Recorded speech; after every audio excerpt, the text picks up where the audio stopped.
All right, I have hit start recording. I have hit start recording. Woohoo. And I punched it good. I hit it right in the face. Yeah. Like, Love to see it. How about everyone It's else? Has bleeding. everyone else hit it? I am recording. Our man on the street, Mike Bithell. Either that or he's the maybe you're the door guy. And The door see guy? I don't see on the list. Yeah, 'Cause you got, like, do the look one- particularly handsome today, Mike. I feel like he looks Yeah. like he's a bartender at a really bougie cocktail place. It's like I mean, gonna that get you, is. man. I was once a bartender at a particularly bougie cocktail place, so Nailed it. can I make you an old fashioned? Exactly. I'm gonna. I wasn't do a something good you'd never heard. bartender, but I was a bartender. Yeah, I can't tell if as a Austin bartender, I is was frozen an or excellent game focused. designer. Say, Well, there you go. No, not frozen, just focused. You okay, Austin? Have you seen a ghost? What's happened here? I was starting to admire him as a statue. I was like, look at the lines. I think The- he's maybe being respectful by not saying anything until he's recording, which is actually very nice. Oh, that's great. Okay, let's do it. Thumbs up from Austin. There we go. Yeah. Now we have him. I was changing my settings, and I realized it was slightly askew. poorly. Yes, exactly. It was askew, and so better to remain silent and thought a fool. As Is that it were. right? Askew and acute. Askew is. You're just coming in hot with lots of questions today. Acute. Hey, acute I got has 3 nothing weeks do to with make up askew. for it, y'all. You've had your reprieve. You've had your That's respite acute. from me. Yeah, what would you like That's to talk askew. about? Yeah, Troy. Why don't we just be quiet and you just tell us? What do you want to talk stories? about, Troy? Yeah. What's up? Oh my god, So- Tell you. I missed you guys. That's what I want to talk about. I want you to talk too. about. I missed Love you that guys. subject. Tell us Is- about how great we are, Troy. Yeah. You are. You're. I mean, actually, in fairness, we did talk a lot about how great you are in your absence. So you I think didn't it's only talk fair. to me for I 3 didn't, Troy. I seconds. abstained. You did this one thing where you're like, oh, and by the way, Troy's not here. See you next week. Yeah, that was pretty bad. Definitely should have addressed I that didn't earlier. care. I didn't cry. No. First of all, let's go around the room. Austin already knows what I think about him. I got to watch Austin work like in his element. And one of my favorite ways to watch Austin work. Can I say where we were? Is that okay? Yeah. Okay. So I've been to most of the stages, I think, on in Hollywood. I've been to the places you're supposed to record. I've been there. Like I've been to Frank Sinatra's old place, which was Cello Studios, and now it's East West. I've been to Capitol Records. I went to Todd AO before it was gone. Like I got to go to these. I didn't get to go to A&M, but these beautiful stages, beautiful studios. But I'd never been to Fox, and that's like legendary. And Austin was doing a demo there. His audition cost him a lot of dollars. I did an audition like 10 minutes ago. It took me like 3 minutes, and I drank a cup of coffee. It's nothing. He like spent 2 weeks and hired a bunch of people. Had to do COVID tests, all this stuff. I was like, I can never complain about an audition again. Yeah. So he let Traveler and I come there, and the Monk and I got to watch him work, and it was like this brilliant thing. So I got to watch Austin, and then Mike. I talked about you. Nick Dixon and I did a cool little fireside chat, and he just sang your praises, and I readily convinced him how foolhardy he was in believing those. They're all rumors. It's a lie. Yeah. No, we had a great talk. And then, Alanah, I found out that I have cockles Okay. because they've been warmed by seeing you with your family in your, do you call it motherland is probably better? We just call it home. Homeland? Yeah. Okay, home. It's just That's home. probably better because there's no like weird flags or, anyway. So it's been great seeing you like there with your dad. I get that a lot. It's always very nice whenever I go home, the amount of people who are like, wow, you're really happy, and it's very obvious. And I'm like, I should continue posting this content because I am really happy whenever I'm home, even though it's freezing cold right now. What I think is it it? instantly humanizes somebody, right? Like, it's not like you're not humanized. It's just that, We've established that she What a- does an You excellent are, in Android fact, voice. a human. you know what? It's What I mean? It's like, 40. oh, It's not you that know, cold, but it's still pretty cold. Have you seen like a dip in people? Because people come at you hard, you know. Yeah. You because you're stepping out, you're saying something, and you put yourself in the spotlight. But do you think that people have been like preternaturally, remarkably kinder or less? I don't read Shit enough to stabby? say, so I couldn't tell you. Like, Didn't you get your first like gamer angry game dev related? a delay? Yeah, to me. Congratulations! Yay. So yeah, somebody Way to ruin a franchise. I got one of those this week. That's great. Yeah, 'cause I did that. Somebody sent me an angry DM because the next God of War game got delayed. Naturally, I had no part in that. You shouldn't have done it. You shouldn't have done And that. I would like to formally apologize for that happening. Let a girl be in But charge. my favorite part is that he was also mad telling about me it being that on I PS5. should have- Oh, sorry, on PS4, which I thought was very funny. But it was a very weird experience for me because I shared this thing being like, "Oh, it happened, cool." But then so many people at the studio reached out to me and was so nice and so concerned in a way that I was like, no. You're all being absolutely wonderful, but none of this is necessary.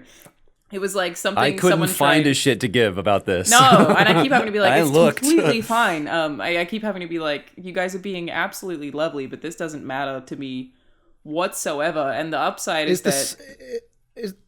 Go ahead. No, what's the upside? Is that somebody tried to do something very negative. It had absolutely zero negative impact and instead created something really positive where like...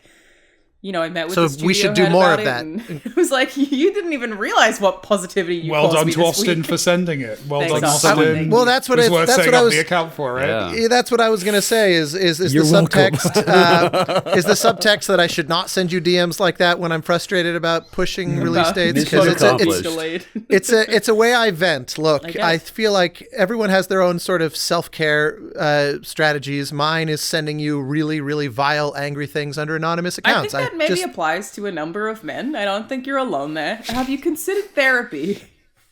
This is my therapy, and This for is women. my therapy for sure. But how cool is that though, Alanah, to know that you've got that support network? So many game studios Yeah. don't do that good a job of kind of looking after people when they come under fire. So No, they were absolutely good on, wonderful. kudos to your Yeah, colleagues. when I communicated with them, I was like, I knew when I took the job that this would happen, and I know going forward that it's going to happen anytime anyone's upset about anything.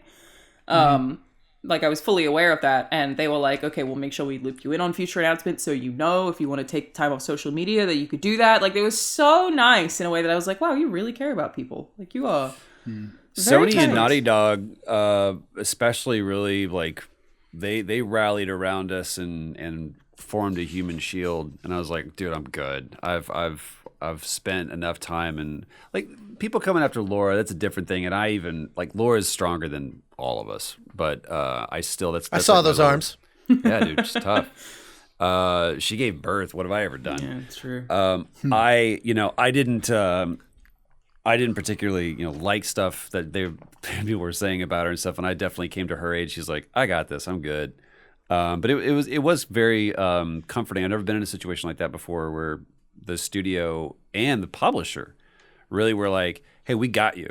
Because I've been on both sides of that and honestly, I've been on both sides. So like I've said stuff that I shouldn't say, and Sony came to me. They're like, hey, we don't talk shit about our own. And I was like, I actually like that I'm on the receiving end of this, because that means that if someone ever talks shit about me, you guys are going to be there. So it's not this. It was very. There's no double standard there. So. Brought to you in part by Sony. Thanks, Sony. Not at Appreciate all. it. No, It is anyway, interesting wonderful. how I've actually gotten. It's funny because I've never even felt the instinct to. I've worked on projects obviously that didn't turn out as the aspirations as on day one. Things sometimes drift off the course, and it happens in a way that you don't really realize it till it's time to ship. Especially seeing this with movies, where the script is great, and then by the time you come back from the set, circumstances change. That actor wasn't on their game, and that threw off this shoot, and then that delayed that day, and you had to drop that scene. It's like this domino effect of things happen that make things, it's really, every time you see an amazing film or you play an amazing game, it's more like a miracle that it got there than it is an aberration, because it's so hard to make things that are great. And so, but nonetheless, having been on things before where everyone's, okay, let's do this thing, and having their big powwow at the beginning, and by the time it ships, it's a little bit like, it's never been my instinct to do anything other than to try to represent like the best version of it out there. Like the idea of sort of trying to distance myself maybe, or I don't know why people would do that. I've always, maybe it's just because of being on the inside, you're very aware of how hard people worked, and that it's not usually, occasionally, but not usually, one person or even a couple people's failings. It's just that gradual kind of attrition that happens. But interestingly, over the last few years, I've actually seen it show up in my contracts that I'm explicitly forbidden from saying bad things about the project or anyone involved. I see like it's kind of a cousin of a non-compete clause in a way, that it basically says, you agree to no negative sort of public messaging about it. And it's How do you feel about that? I've never seen that before. Well, it's one of those where I always say, like what's the How do you define that? And also, what's the kind of like what would they do? I guess sue me. Like, what would be the mechanism of enforcing that contract is always the question. But it's not. That's like a lot of contract stuff. It's there to kind of prevent you. It's not necessarily thought out what they would do in that situation. It is becoming more deterrent. Common. It's just meant to scare you basically into just shutting up.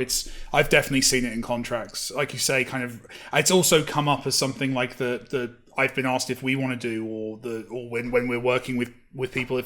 And for me, it's like that's a very slippery slope. The kind of the NDA on whether we're good people is a very very slippery slope towards actual like tyranny and gross shit, right? I mean, that's true. Like, if Ubisoft had that right now, and the clause where nobody can talk about any of the kind of harassment stuff that's been going on there, then you could potentially just hurt a lot of people. But wouldn't it be like if it was a legality issue, like if they were, hey, these people are, then that would obviously supersede any kind of.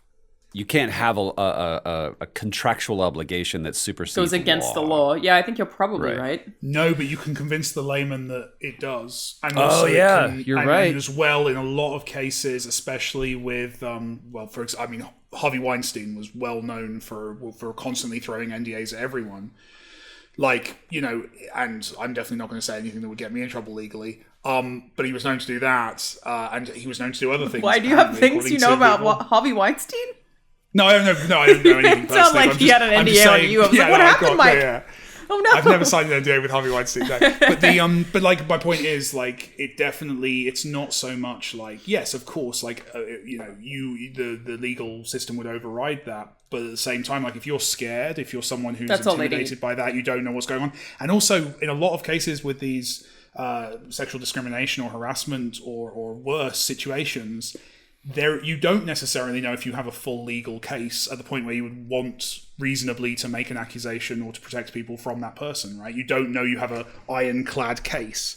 So it kind of, it does stifle in that way. Or even still, I know people that did, and they don't want to be remembered for that. Even if you did, you're like, I do have a legal case, but this is what I'll be known for. And also people would tear it apart. Like, that's the problem with coming forward, is that no matter what you do, people would be like, I disagree. I don't think that happened. I'm like, I don't need to hear what 1,000 strangers think of what happened to a woman who got assaulted. Or anything that happened to, and it's not just women, right? There's look at the stories of, oh my God, I'm drawing a blank on his name. Brendan Fraser, right? Mm-hmm. Who was like all of a sudden became a pariah because he's stepped out and was like, yo, this shit's going on right now. And I was, there's the prevalence of predatory behavior on varying levels. And I'm not talking about just sexual. I'm talking about it even comes to, hey, we're going to make you do this, and we're going to in some way intimidate you to believe that this is just our culture and this is what is acceptable. In this, dude, I was even I'm going to go back to West Wing. Watching West Wing, there was a comment that didn't necessarily age very well, even though it's a wonderfully. I understand the purpose of the scene, but people would rip it apart. Where Martin Sheen's character is just after he's been, reelected, and he was like, she goes, CJ, played by Allison Janney, says, yes, Mr. President. He goes, I am Mr. President. That they just made me Mr. President again. That means I can slap you on the ass if I want to. And the purpose behind that comment was him showing confidence, and he was like, I'm bulletproof. They tried to stop us and they couldn't. But someone could take that out as an abstraction and be like, this show is sexist. And I was like, well, you have to watch 3 seasons of this to contextualize that comment. I don't know what I'm talking about anymore. It's funny because I look at that I think and you're defending an old show for having some slightly dated stuff in it, which is it's going to inevitably. Yeah. well, it's funny how I look at that through the angle pull of up, Troy, pull up. It's funny because I see that as a show that is probably accurately representing the inherent personality type that is drawn to the presidency and like their belief that now that I'm here, it's the Nixonian, if the president does it, it's no longer illegal kind of belief. Like I look at that and I go, whoa, I'm sorry, Austin. You can't be moving into impressions. That is Troy's ground. Nailed it. No, we have lines in the sand here. Otherwise, Troy's going to start playing music and it's anarchy. I'll go over there. Troy, I was going to say that. Swear to God, it's actually unplugged, so I can't. Yeah, my favorite was you did that once when we were tracking one of these, and none of us could hear it. We were like, it's just you in the corner. He's gone. Just don't tell him it's not. Yeah, he wants to dream. He wants to believe very it's true. sad. I do have a question that came up. But if you have a topic or whatever you wanted to get to, then I'm down to get into it. Go ahead. Mine's way off topic. Great. How can it be off of a topic? I mean, we've not set a topic, so yeah, exactly. Yeah. Austin's. Yeah. Is there a game? Yes. That I yield the remaining floor. The floor. Is there a game that you are like, what do you mean you've never played that, and you're ashamed or afraid to admit that you haven't? Like, if you were to say I've never played that game, you would get publicly ridiculed. Speaking of, mine's Chrono Trigger. I've never played Chrono Trigger, and I feel like I should have. You weren't alive. That's true. There's a lot of games that weren't. Look at my pinky.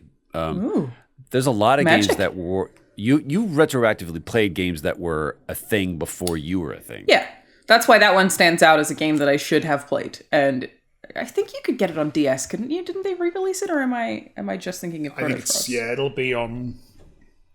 But I just know that that's a game that I should play, that I have not played, and that I think about often. Like, I really should play this game. I'm aware of it. Chrono Trigger. I was alive. I was 2 when it came out. Well, you have no excuse. Now I have even less of an excuse. I rescind my defense. It is on DS. Oh my god, it's even on iOS now. I'm not going to do all 1995 role-playing game developed and published by Square Enix. Mm-hmm. Originally released for the SNES. Yep. And then I will not call that's it really. I don't know how I'd play it now, though.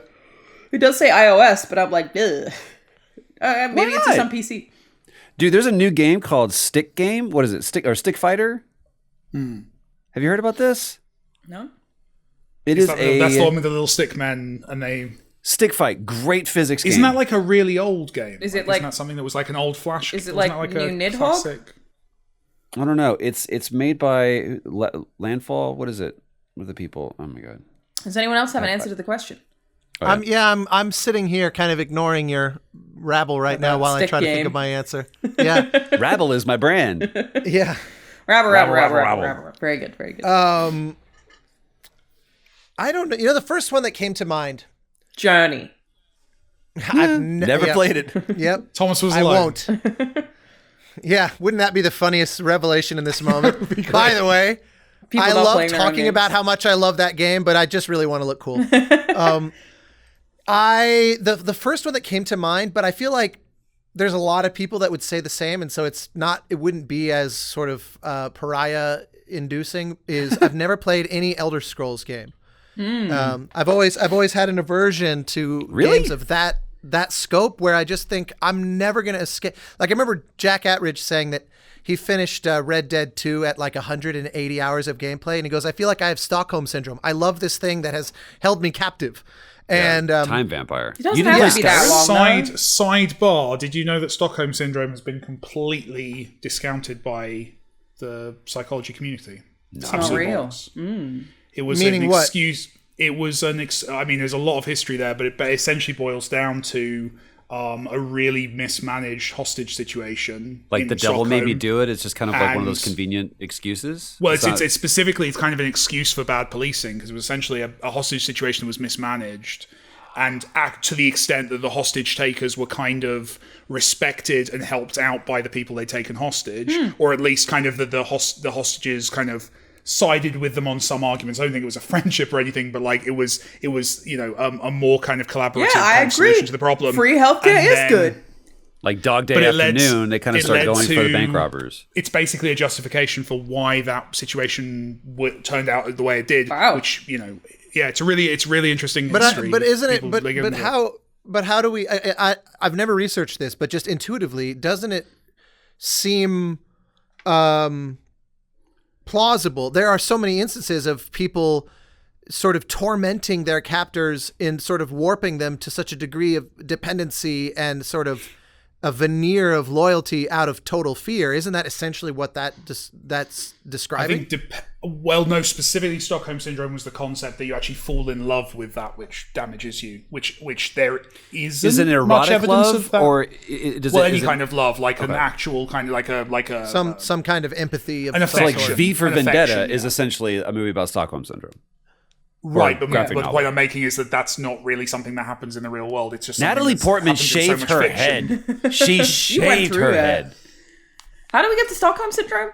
Was this you trying to tell us what Jack game? Attridge played too much Red Dead. That's right. It's me. Yeah, it was You part never played of Elder my. Scrolls. That's right. You're basically, Mike is undermining my ability to defend why I haven't played Elder Scrolls games. No, Because I get that. I think when it's a really long RPG, that's not even like a. Oh, I don't want to play this game. It's like I don't want to spend 200 hours on one thing, which Elder Scrolls games aren't always that big. And I know I will. That's the thing. Yeah. I know I will. I have like this. That's I'm self-respect, like, I feel like Austin. The character building screen. You can spend that much time on that. That's the thing that I don't like about it.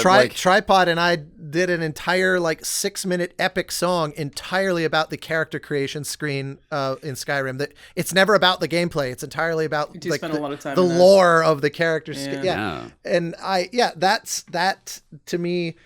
I don't mean to make light of a thing that is actually serious, but I feel like a recovering addict with games like that, where I genuinely have a hard time breaking free of them, to the point that I've sometimes just one day had this moment where I go, you know what? I'm just going to uninstall it. Because every time I play, I'll go, I'm going to play for an hour. So and I finishing play for the 4. main quest is not enough for you? No, that was the thing. That's why I always resented AC games, because I remember on the third one when they had the side quest of the feathers in the Austin here is disparaging a company he's worked for. He's breaking his contract. We that's have the to thing. remove this entire. I resented them because I loved them, trouble but now. I had to do the side quests, and some of them were not as interesting as others. And finding feathers in trees in AC3 These views do not represent Austin. Austin is. I know that I can't will play change MMOs later because rounds. I'm similar. If I play an MMO, though I have played a lot of them, I get really sucked into them for 6 months, and then I don't play anything else. But I'm okay with or Assassin's do Creed anything else. Don't work or eat. No, or especially when I was in university, I was playing a lot of Neverwinter and Guild Wars 2 at the same time, which is 2 MMOs, and just swapping between the two and occasionally playing them even in lecture halls on a laptop while I'm supposed to be watching a lecture, because I just couldn't stop playing MMOs. I don't know that it was that cool. I don't know that Anarchy. This is why that was me. That was me with EverQuest. I was playing that game, and I would arrange my schedule to maximize the amount of hours that I'd be able to play. And when I realized the extent to which it was sort of holding its sway over me, I thought, this is, at some point, it's not even fun. I don't even know that I have fun while playing the game. I just have this need to kind of level up or, find random rare loot and blah, blah, blah. So I just canceled it. And I remember WoW came out, initially, because it's obviously 20 years ago. WoW dropped shortly thereafter. To this day, I've never played even 5 minutes of it. And the one that every now and again risks pulling me in is EVE Online. I look at that and I'm like, so yeah, and the bold things that they do in that their community just embraces is so awesome to me that I was like, man, if I didn't have a career and things that would probably become, I'm looking for the book that you've got to get. You've read the I love the EVE books. Didn't they just release a new one recently? Mike, do you see that because of you? By the way, do you see the book on my chair there? Good God. Yeah. Can you tell what that is? For audio listeners, it's Empires of Eve, a That history font of the Great is Wars of Eve Online. precariously close to copyright infringement. It's lovely. It is a little Star It's a Wars-y. history book. It's gorgeous. Who is It's a he? history. Yeah, it's a history of Eve's the. so cool, but I will never touch it. I'm good. Wait, I'm what good. book are you talking about, Austin Wintry? Yeah. Austin Yeah, I was Paul. saying, Mike, do you see what? Can you quite Nobody make can make out that what's out. on the? Is that? It's the animator's survival kit. It is. Yep. Because of you, I Never bought mind. that book. Disregard. What? Never mind. Yeah, I'm I'm impressed, quite Mike. proud that I guessed from that view. It was That a was white actually book. like- I was like, on par with it's a Troy pizza box? clocking Dave in about 4 notes. That is right over behind me. It'll be there somewhere. Do you have an answer to the question, Mike? Bring, bring. Oh, I have he's too many got answers to the question. There it is. Is there it The is. Last of Us Part 2?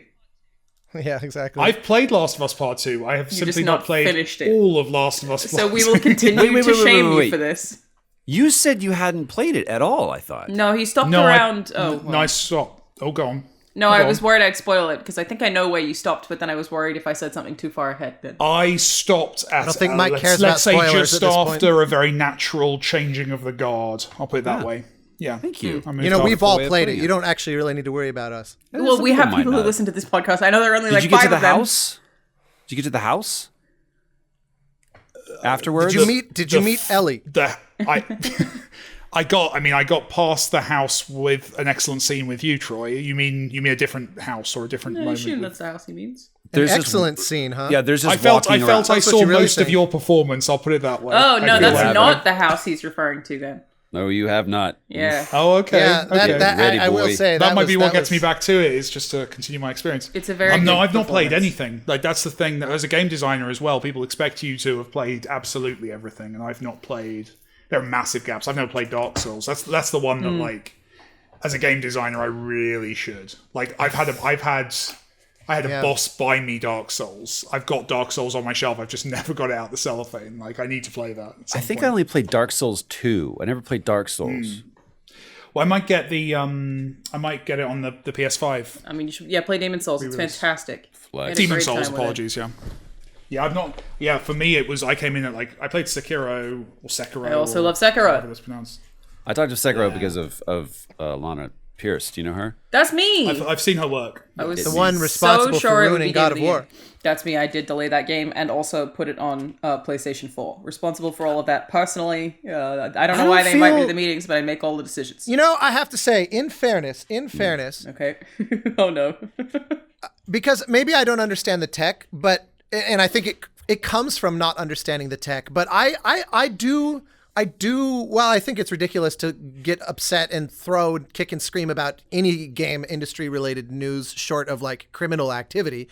I do understand the eyebrow raise at the PS4 launch aspect to that of when something is sold as, you know, next gen to the point of, you know, like the PS5's hardware capabilities being so beyond that which came before, making something that has to sort of bow to the limitations of the predecessor. I can see, and as someone who doesn't fully know the ins and outs of the tech, going, well, but wait a minute, you know, you just sold me this thing.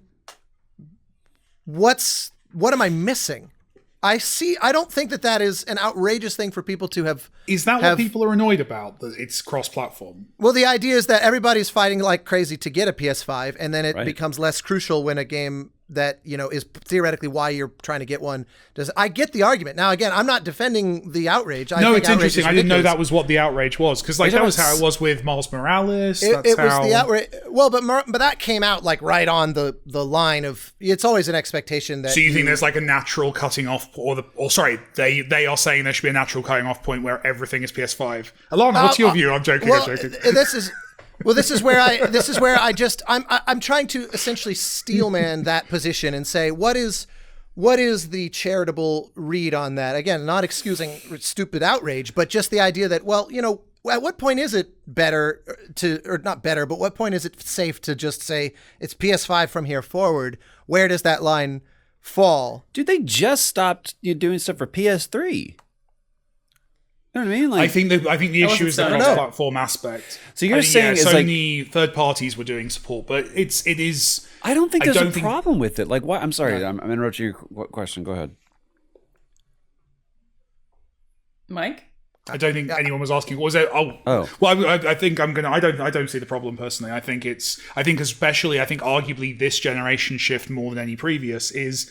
Yes, one had a PS4 written on it, one has PS5 written on it, but they are upgrades of a very similar hardware underlying it. So it does make sense to me that, like, I've loved going back. I've gone back on my PS5 and played a bunch of PS4 games with the great frame rate, with the speedy loads.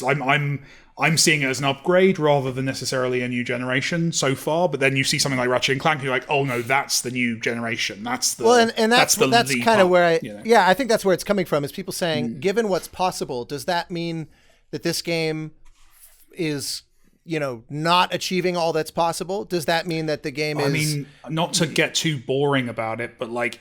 This is why I'm fascinated. This is the God of War thing, right? So this is it Ragnarok? Is it God of War Ragnarok? Is this killing you, Alanah? That you're giving me the death stare here. She's looking. You know who she's looking at? She's looking at the Sony lawyers, saying, "I'm not saying anything. It's fine." Why is there a red dot that's moving on her forehead right now too? But this is so real talk, like, and this is something I think players maybe don't get. And to be fair, they don't get it to an extent because it's not in developers or publishers' interest for them to get it. If you're playing a God of War game that's coming out like 2 years after the last God of War game, you're playing an expansion. You're playing something built on the shoulders of the game that came before it.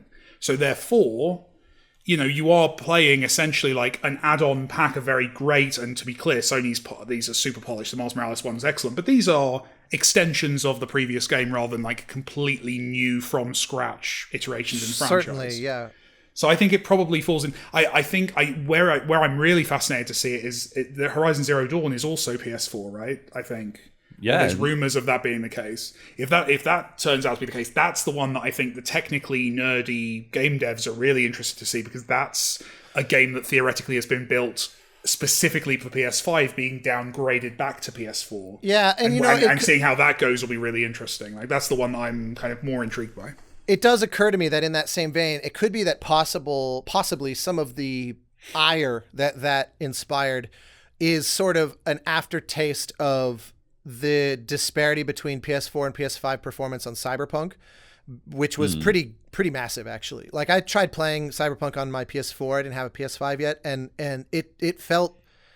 I was like, I get why people are feeling like they have an unfinished game, because it struggled to hold up under the capabilities of the PS4. And so even though, that is a new game that's not built on the back of existing tech the way God of War is. So it doesn't apply. It's apples and oranges to what you just outlined, Mike. And so it would be unfair to hold God of War to that same sort of scrutiny and that through that lens, I think. But I could see how maybe, it's like, here's the gamer experience. I put a lot of money I couldn't get a PS5, so I'm frustrated. And then I put a lot of money into buying a new release called Cyberpunk that I was super stoked about, and it was fucking janky as fuck. Finally, after months, I buy a PS5, and then I find out that the most exciting game that I care about is not even necessarily, I don't even have to have this thing I just fought tooth and nail to get to play it. It's like, if that, let's say that's my sole gaming experience for this year, because gaming is just 5% of my life, and I'm not like living it day in, day out the way we do. That's a series of disappointments. That sucks. I could see, now again, nothing ever justifies then saying, therefore, on Twitter, I'm going to, try to rally up as much hatred and like, that's never par for the course. But I can see there's probably, some people that experienced what I just outlined. Again, I'm not trying to defend it. I'm just trying to explore that one, because that one, I initially brushed it off as like, people are just entitled, blah, blah. But then as I thought about it more, I thought, well, actually, maybe there is some steel manable perspective there that or a man of steel could make Alanah uncomfortable on a call. I just can't say anything about anything. No, I know. Alana has no opinion about anything you're saying. Yes, I have absolutely no opinion on any of this. Nothing to contribute to this. You're kind of you're just you just need to go, I know, right? Like, whatever, and just call it a day.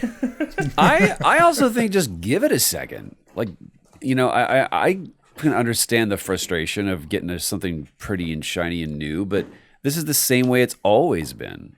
I feel like people forget that. It's like, look at the launch titles for PS4. You know, there were like there's manuscripts of like Thomas Jefferson complaining about console You had generation Second switches. Son. You had like Second Son. trash. We were a launch title, y'all, and you know we didn't go retroactive. They didn't go. And this is also going to be about PS3. I think from just like them going like, look, we want this game to be successful. We want the developer to not be chokehold to the limited base. So I think it's them going.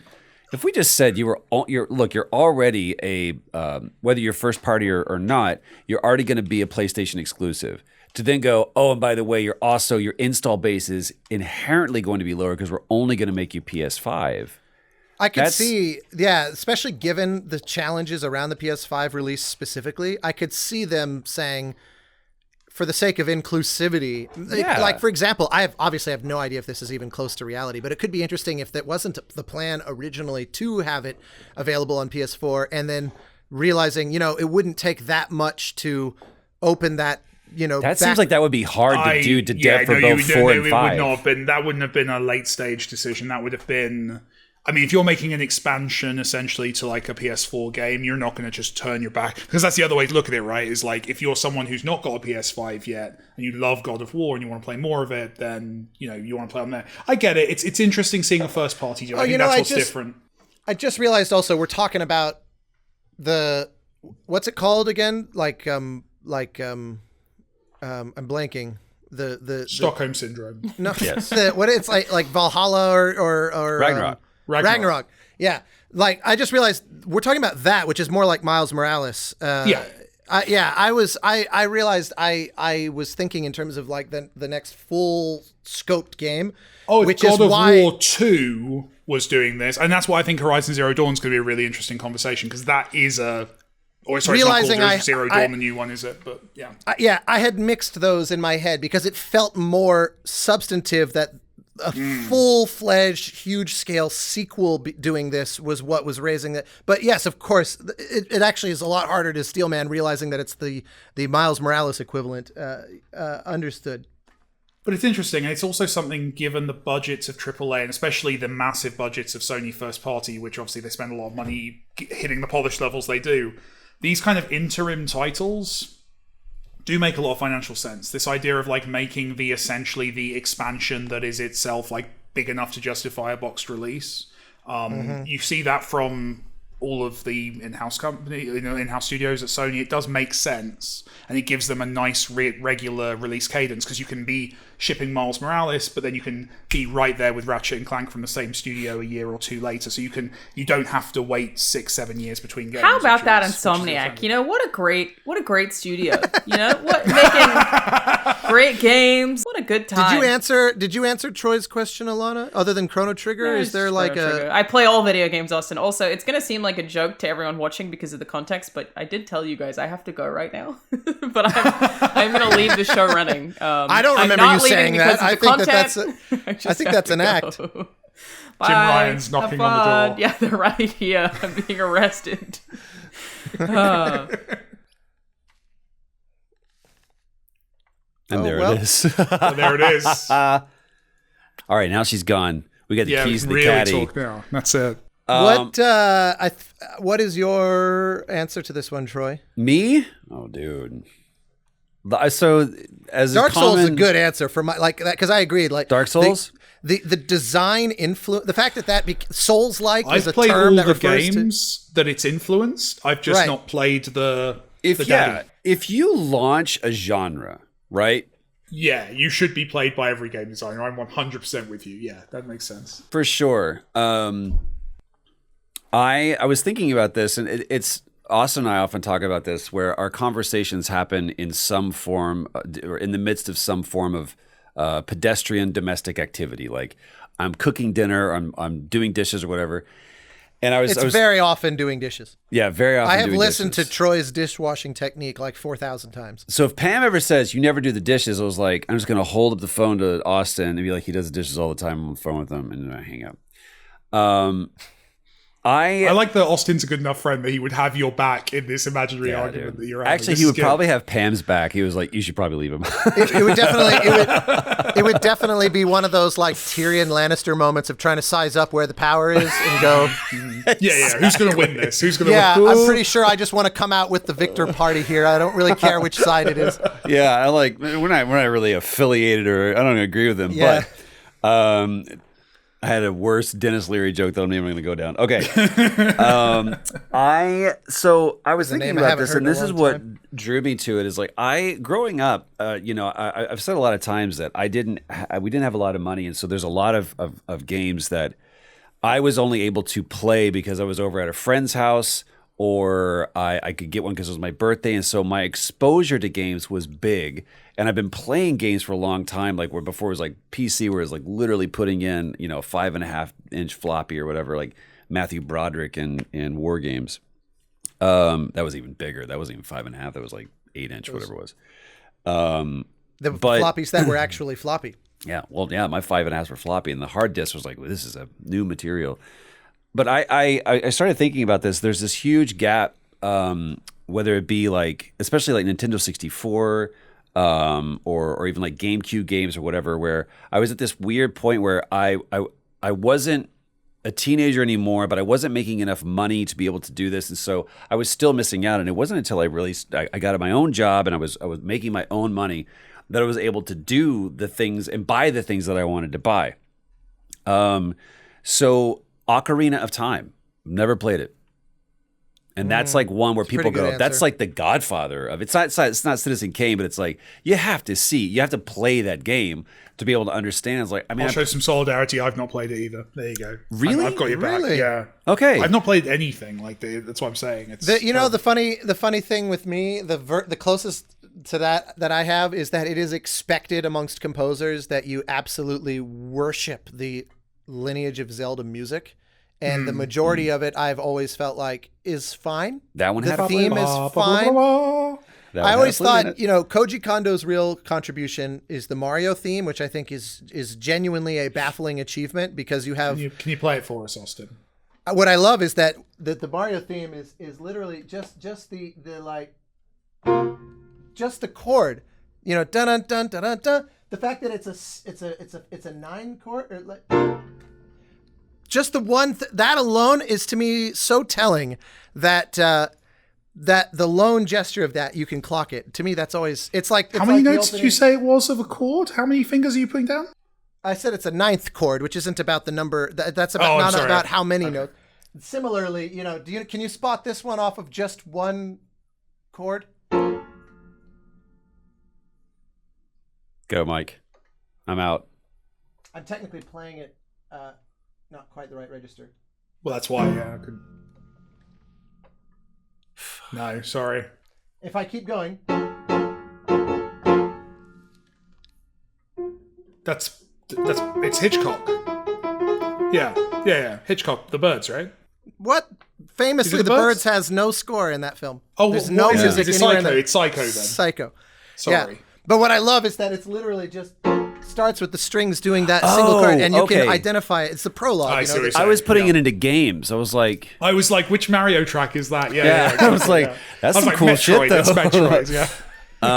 But yeah, to me, Zelda, that theme is basically like, it's sort of a generic, dun, dun, dun, dun, dun, dun, dun, dun. It's like in that era of Indiana Jones and Superman, and it's clearly like trying to evoke the same basic thing. It has peculiarities about it that are unique to the artistic voice that is Koji Kondo. But meanwhile, Mario, it's like, so a bunch of Japanese developers make a game about Italian brother so-called plumbers in some kind of surreal acid trip of a dinosaur fantasy land, and to save a princess, and the music is like jazzy, swanky lounge jazz. I was like, this is the most incredible. Like, the originality of every one of these Lego blocks is actually quite astounding.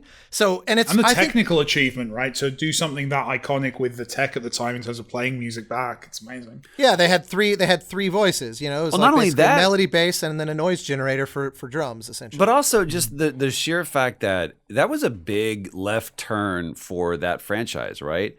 Because you had this ancillary character for King Kong, and then you'd have Mario Brothers, and then this really, which was kind of like Donkey Kong reskinned a little bit, and then you have this whole now we're doing this full side scroller thing where there's a lot of dynamic assets. I still have my emulator that I love to play, and I'll even just kind of like do the random things, like drop me into a game that I've never like even heard of or whatever. And it's still, I go back to the reason why I like retro games has nothing to do with, it being hipster and cool, and it's the mustache of video games, but it is in every way. I look back at the simplicity and of design. And how, at the end of the day, no matter what your LOD is, no matter what your microtransactions or anything else, if you can just simply, honestly, dude, I would say this if you weren't here, but you take something like Thomas Was Alone, and you go, you played it, it's a good game. It's all right. It drags me at the end. If you can simplify it down and distill it down to its quintessence of what it wants to be, that's a good game. And there's so many games that you just go back and go, this is Ghost and Goblins. I still go back to Ghost and Goblins. It's like, that is a challenging, super simple game that if you could beat that game today, go for it. Designed to not be beatable. It was designed to be a Sisyphean task. Brilliant. And so many of them uncloned. That's the thing that's always really interesting, is going back to those games. I remember for a long time, should I say which game it was? No, I won't. There was a game that me and my business partner were like, we have to do like the modern remake of this old NES game. NES game. We have to go back and we have to do that at some point. And then someone did, and it's really frustrated us because we were like, that was going to be our thing. But there's so many of those old games that like, if you put a fresh coat of paint on them, would be so neat. Was it good? The version that was kind of cloned, yeah, it was really good. That's the thing. Like, it was really good. And it's like, okay, no, like, they own that now. That's fine. Would you have done it the same way, or do you think that no, completely differently? But it was one of those things where now that did such a good job, I wouldn't want to go, and it would feel obtuse now. It would feel hipster to go and do it the different way, because it would be like, oh, yeah. But no, it's fascinating. Like, going back to those old games, that was part of the thinking with Solitaire. Was like with Solitaire Conspiracy was literally like, you could really polish up a Solitaire game nowadays. So, that's why we went and did it. It's like, there's a lot of like wisdom, and maybe not the most original way to come up with a game concept, but at the same time, like, a lot of these games, people have been playing them since we had stones in the dirt, right? Like, it's true story. It's kind of interesting. If I can share something with you that was really cool. We're doing this future game show that's put on by Games Radar. That's happening this weekend, I believe. And they, Laura and I got to host it together, and we were able to, they were just cool working with us, and they had everything scripted out because they needed to for the purpose of the show. But there was one thing specifically they were talking about. A certain game, didn't matter what it was, but the point of it was that they said, or you can wishlist it on Steam now. And I was talking about, do this, to find out more, you can go here, you can wishlist it on Steam. And I said, and it really, when you do that, it really does help that developer. And they were like, well, what did you say? And I was like, oh, I'm sorry. You were like, I don't know. I lost control of my mouth for a second there. I threw that in. I was there in my room like this, just like Xalavier. You were basically the Harbinger from Mass Effect 2 doing the I was Professor Xavier. I got that name wrong 3 times, but I got there in the end. Xavier. I was like, hey, no, it's true. It's like I said Mike Bithell is really the one that taught me. It's like, it really does help out. They're able to track. Is like for any developers and all developers, it really helps them see if their game is on track. He said, if you go wishlist it. So I just wanted to say, hey, do this. It really does help people out. And they're like, no, it's great. We just wanted to make sure that we knew what you said so we could have it for the subtitles. And I was like, oh, awesome. So it's cool stuff like that. It's the same reason why I didn't realize why people are always like, the like and subscribe is just, I hate people saying that on YouTube, but I understand why. It's because it helps raise visibility. Yeah, I think there's so many YouTubers that say, it feels like such a cliche to say that, and the moment they do, they see their likes and subscribes go up. Yep. Yeah. So we're all working the algorithm now. That's ultimately all any of us are doing in the content creation business. Jamie Cullum trick the computer into thinking we're special. Jamie Cullum has a lyric in one of his songs. He goes, "Sometimes I just don't want to have to go outside. Don't want to have to beg you to subscribe." And I was like, that's kind of how we all felt. It's like we're trying to find our feet in this new landscape. And it's really, really hard. Sorry, Austin, what were you going to say? Well, just off of your kind of pariah for not playing X thing, I Googled just now a list, no matter what you click on, it's going to be arbitrary, but I just kind of Googled like best games of all time, just to find somebody who had aggregated something. And Wikipedia has a pretty good article because it's basically aggregating what the top, like, you know, BAFTA game of the year versus IGN's game of the year. And it just kind of aggregates like the various more or less consensus games of the year going back forever. And, you know, figuring that some subset of these will be those that it's just like you have to have played it. You know, yes, it was the game of the year then, but, you know, oh well, time moved on. It's not considered a staple the way it was in its moment. But some have obviously, like GoldenEye 64 is an example of one that's like it's only aged better, if anything. And still hard. I don't know. Have you played it recently? Like, it's bad. It's terrible. It's terrible. But it was incredible in its time. But I mean, it was so much more fun than play. The campaign is whatever. It's playing it with a friend. The multiplayer was a godsend, and the whole story about them secretly, like, basically ignoring Nintendo to ship it anyway and all that. I loved all that. But I even liked the campaign. I played the living hell out of that game. What I don't mean about it's aging well, or what I do mean is you mean its relevance is still and its respect. It has only grown. You know, sure. It is of course of its time, but what I was going to say is I'm actually there's plenty of games on these lists that I haven't played, but there's very few on here that I think it reaches the level of how could you have never played? Shadow of the Colossus is on there. Probably I'm in earlier titles, but if it has shit like Mario, I don't want to. Shadow of the Colossus is like 2005. You know, the games that were kind of vying for Game of the Year are Shadow of the Colossus, Splinter Cell Chaos Theory, Resident Evil 4, Psychonauts, the original Guitar Hero, the original God of War, Devil May Cry 3, and Civ 4. Those are all 2005. And so, like, you see what I mean? Like, some of those, yeah, you know, Chaos Theory's not one that you're going to be kind of seeing name checked very often, but was a decent game. It's kind of like the Oscars, right? Like, you go back, if you look back at like what films actually won Oscars, like a lot of the time it's like that is not. Oh yeah, that's not how the record. Shakespeare in Love. Shakespeare in Love. Shakespeare in Love not only won Best Picture, it won Best Score, and it won Best Score. Stephen Warbeck won Best Score against the very last time ever before he died. Jerry Goldsmith was nominated, and he was beaten by Shakespeare in Love. I have a hard time forgiving that. I don't understand. I feel like somebody had some pictures of people that they didn't want published, and they were like, "It's going to be Shakespeare in Love, isn't it?" Either that, and maybe you got a problem with your brakes when you're driving home. Yeah, bad things happen to good people. God forbid. I mean, it was a Weinstein movie, to go back to earlier. It's true. Like, here's definitely some shenanigans going on. Here's an interesting thing that blew my mind. It shouldn't, but it still does. Reading through this list of those, just as I kind of started scrolling, and, you know, as I hit games that I'm like, yep, no, played the hell out of that, or just never played it, but no one, you know, is going to take me to task over that. But something that jumped out at me is I was huge into the Command and Conquer franchise, and the two like Goliath releases of Command and Conquer and Red Alert. The thing that I appreciate now far more than I wasn't even aware of is that Red Alert came out the next year. Yeah, I only played Red Alert. I don't think I played Command. Maybe I played Command and Conquer. Man, you and me, Austin, we need to do Red Alert 4 when the time comes. When EA comes knocking, I would bite their hand off to do well, I was happy to dip my toes and I scored EA's Command and Conquer mobile game that came out. And you were doing that around the same time as Wick, right? Like, I think we talked about it. I just didn't know. It could be, yeah. It was pretty quick in and out. It wasn't a huge score. But it was it was one of those, like, my pitch to them was, I'm a Command and Conquer fanboy. Where can I sign? Yeah.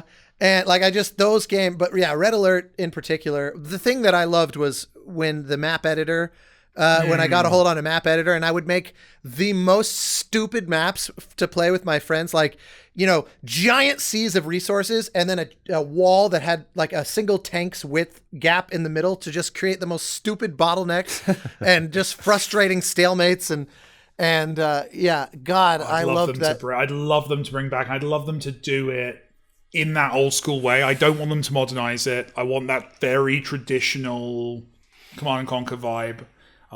Did you ever play Andy Schatz's... that level of RTS, which were very simple. Sorry, go on. Simple but deep, you know? Did you ever play for sure. Andy Schatz's Tooth and Tail? It's been on my list forever. I've never played it, no. It's maybe that's the you're a pariah now.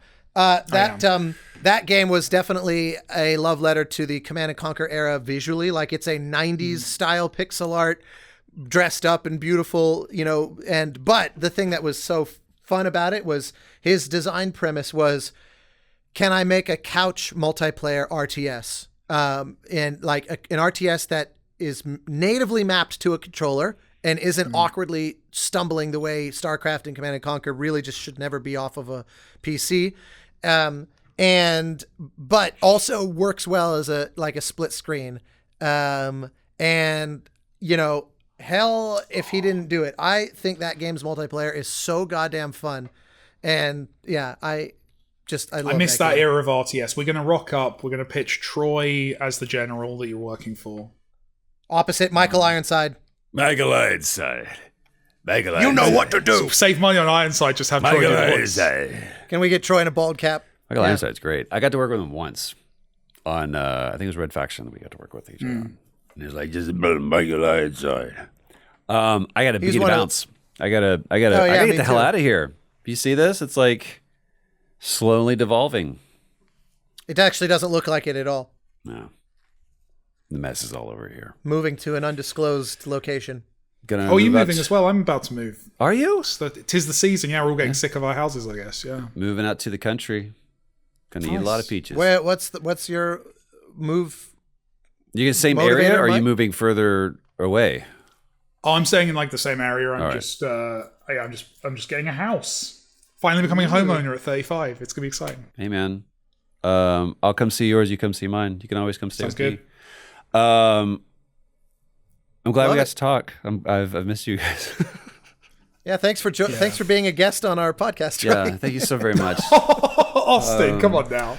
Alanah, unfortunately, I have a perfect attendance record, and I'm holding to it. You have, haven't you? You're the only person who appears. That's the trick. If ever this show were to achieve the audience size to be a pub quiz question, you'd be the answer to the question. And in fairness, which member of the cast of Play, Watch, Listen has been in every episode? But I would be remiss not to say that it is due to the graciousness of my colleagues here that is the case, because I was the one who couldn't do it this week on the date we had planned and warned everyone at the last second, and I publicly flagellate to make penance.